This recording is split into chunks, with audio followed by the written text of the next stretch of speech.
โอ้ตายนี่มัน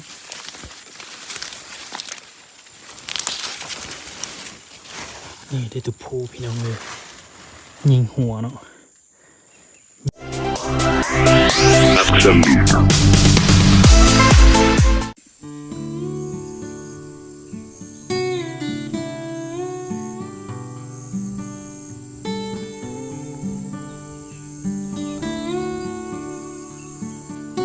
สวัสดีครับพี่น้องมื้อนี้ผมมายิงกระรอกเนี่ยกระรอกกินข้าวโพดนะพี่น้องเดี๋ยวจะไปซอกหาว่าสิมีตัวกระรอกนะกินข้าวโพดนะพี่น้องข้าวโพดงามๆพี่น้องเลย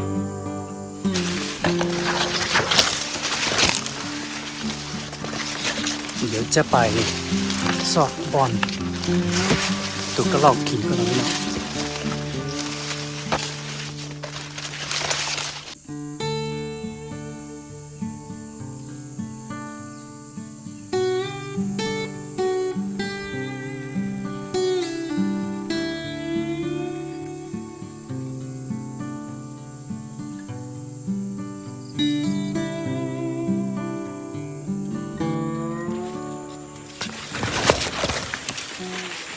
นี่เนาะพี่น้องตัวกระรอกกินอันนี้เด้อ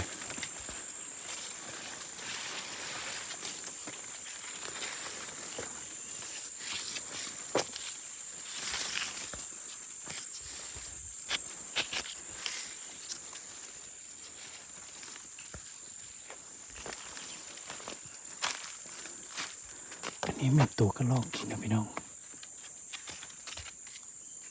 กินหลายขนาดเลยพี่น้องเอ้ย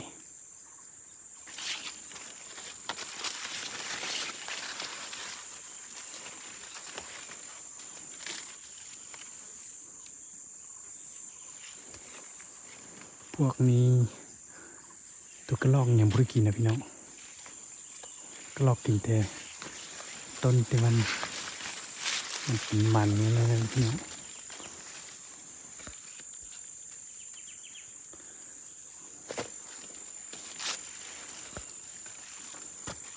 ตัวกระรอกกิน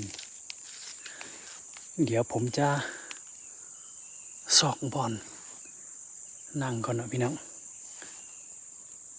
ตอนนี้ประมาณ3 โมงปลายแล้วนะพี่น้องเดี๋ยวจักน้อย4 โมงนี้ตัวกระรอกกันจีมาแล้วนะเดี๋ยวต้องหาบอลนั่งก่อน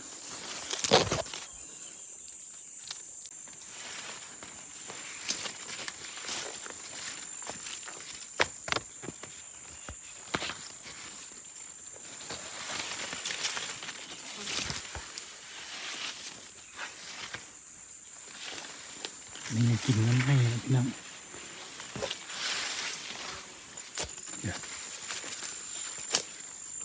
มันเอามากินอยู่นี่แล้วนะพี่น้องนี่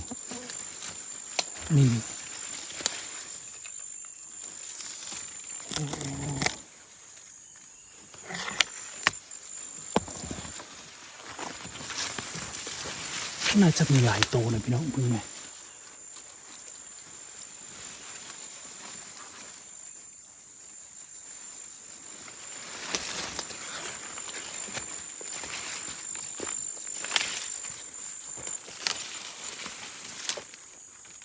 มันมาทางนี้มาแล้วพี่น้องอันนี้ก็แม่นเลย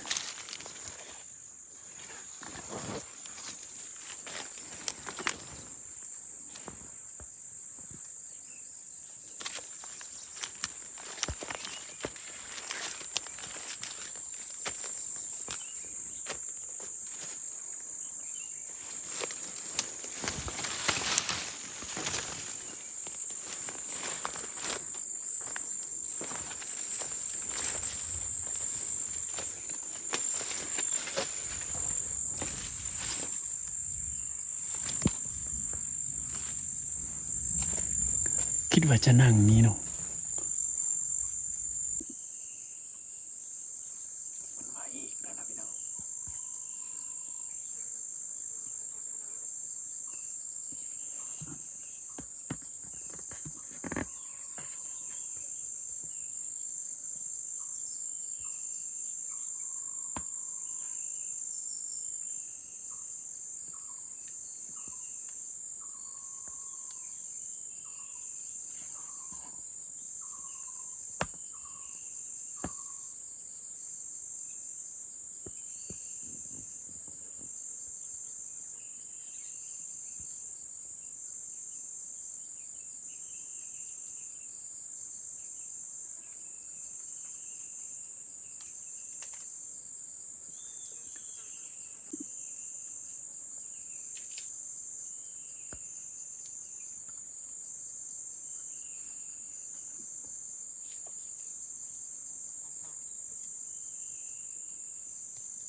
ถึงแล้วนะพี่น้องยังบ่ตาย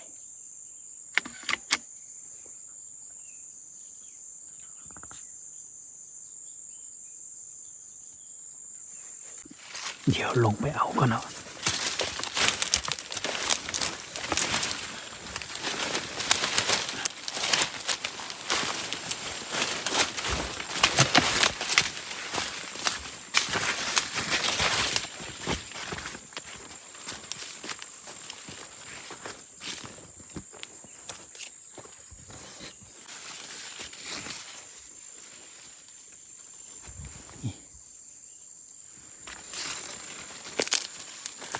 นี่แบบเต็มนี่เนาะโอ้ตายนี่มัน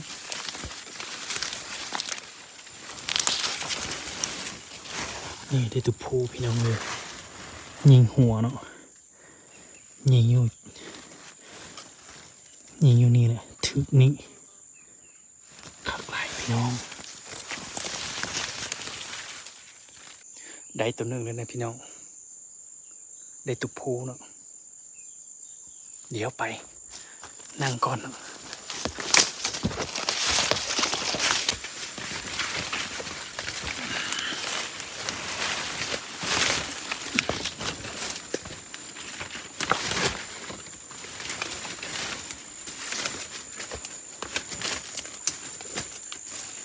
นี่นะ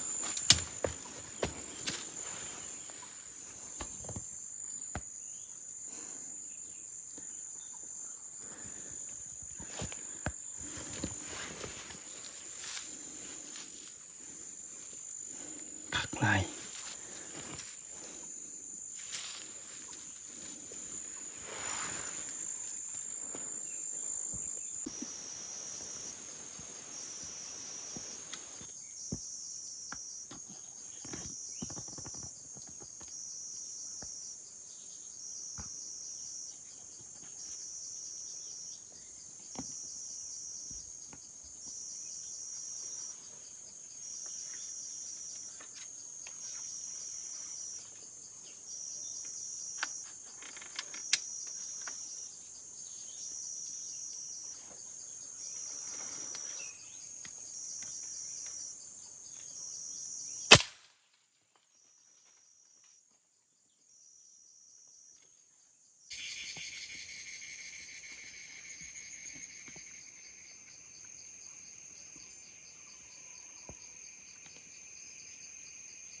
ตัวที่สามนะนี่นะคิดว่าน่าจะถึกตัวนี้นะ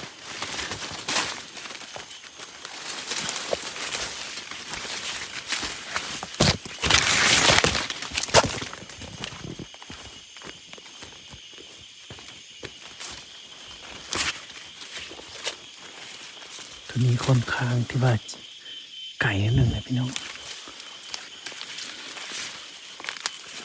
ยิงอันนี้เนี่ย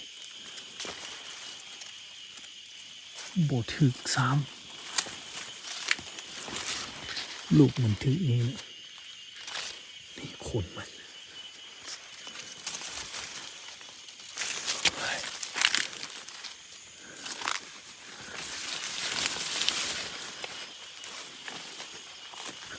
เดี๋ยวตายเสีย2 ตัวแล้วนะวันนี้นะ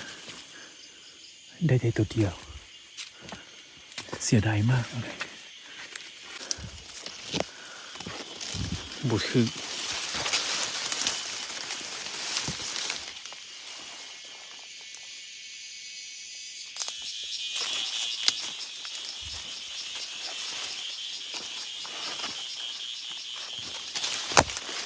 เสียดาย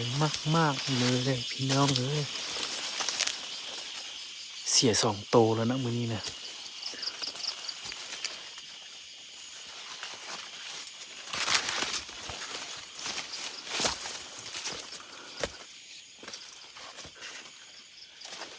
ได้แต่ตัวที่1เนาะตัวที่2ที่3นี่บ่ได้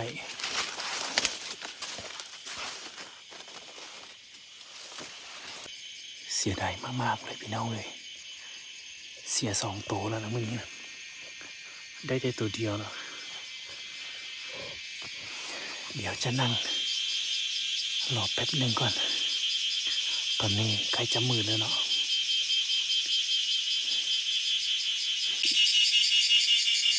ตอนนี้ใกล้จะมืดแล้วเนาะจะนั่งรอท่าแป๊บหนึ่งก่อนถ้าว่าบ่มีตัวมาแล้วค่อยกลับบ้านนะพี่น้อง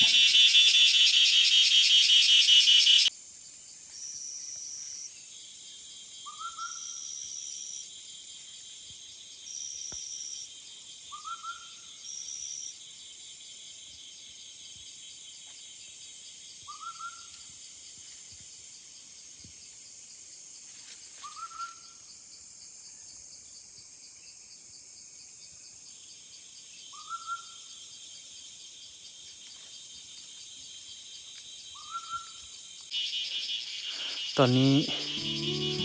ใกล้จะมืดแล้วเนาะก็รอปูมาแล้วยิงได้แต่ตัวเดียวนะมื้อนี้มา3 ตัวยิงได้แต่ตัวเดียวเดี๋ยวจะกลับบ้านก่อนเนาะแล้วเอาไว้มือใหม่ค่อยมายิงอีกนะพี่น้อง